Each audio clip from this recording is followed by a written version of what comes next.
Hello everyone, আজকে আমরা এত সেজে গুজে আছি কারণ আমার দিদি আছে রেজিস্ট্রি। সেইবারে তো ফর্ম ফিল আপ হয়েছিল, আজকে সেই সাক্ষী টাক্ষী দিয়ে যেগুলো হয়, তো আজকেই ভাবছি একে পাঠিয়ে দেবো, আর অনুষ্ঠান করতে হবে না। তো যাই হোক, চলো যাওয়া যাক। এখন বাজে এই 8টা, 8:30 মতো। চলো আসি। অ্যাট লাস্ট চলে এলো আমার রেজিস্ট্রি ব্লগ। একটু দেরি হলো, যাই হোক এটা আমার ফাইনাল লুক। তারপর আমি আর আমার বোন মিলে যাচ্ছিলাম টোটোতে করে, আমার মাও সাথে ছিল। এখানে চুলটা দেখছিলাম ভীষণ অবস্থা খারাপ হয়ে যায় টোটোতে আসে। যাই হোক, এই যে অফিসের সামনে চলে এসেছি, সামনের বাড়িটা ওটাই।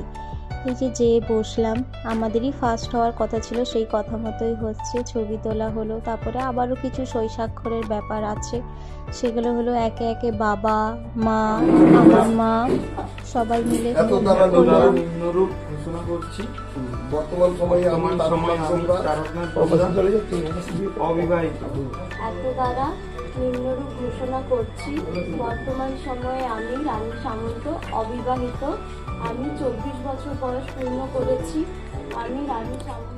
এবার সেই ইম্পর্টেন্ট সময় ফিঙ্গারপ্রিন্ট ম্যাচ করানোর। এই ফিঙ্গারপ্রিন্ট ম্যাচ করানোর জন্য আমি গত 1-1.5 মাস মোটির কাজও করিনি সেই মতো। তারপরে মা, বাবা, মামনি সবাই দিয়ে দিল। তোকে আমার স্ত্রী রূপে গ্রহণ করলাম। একবার বলো। আমি তারকনাথ ডোগরা রানী সামন্তকে আমার স্ত্রী রূপে গ্রহণ করলাম।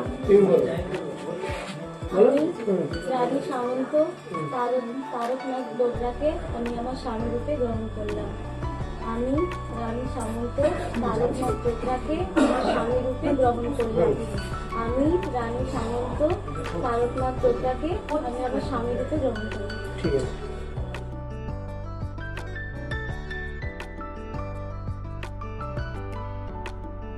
আমরা দুজনায় শপথ গ্রহণ করলাম। তারপরে লাস্ট ফাইনাল সিগনেচার, যেটা ম্যারেজ রেজিস্ট্রি সার্টিফিকেটে যেটা থাকবে, সেটাও আমরা সেরে ফেললাম। সেরে আমাদের হাতে কাগজগুলো দিয়েও দিল। আমরা এলাম বাইরে ওই মালা বদলটার জন্য। এখানটায় মালা বদল হচ্ছিল, ভীষণ লজ্জা লাগছিল, এত সবাই বড়রা আছে।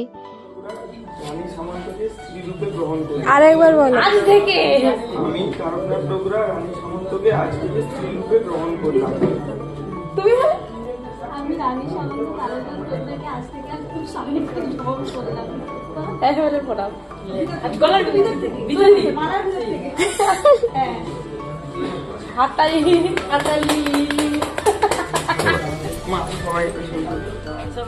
এখানে গিফট দেওয়া নেওয়ার পর্ব তোমাদের সাথে তো আগেই শেয়ার করে দিয়েছি, তবুও এই যে ও আমাকে একটা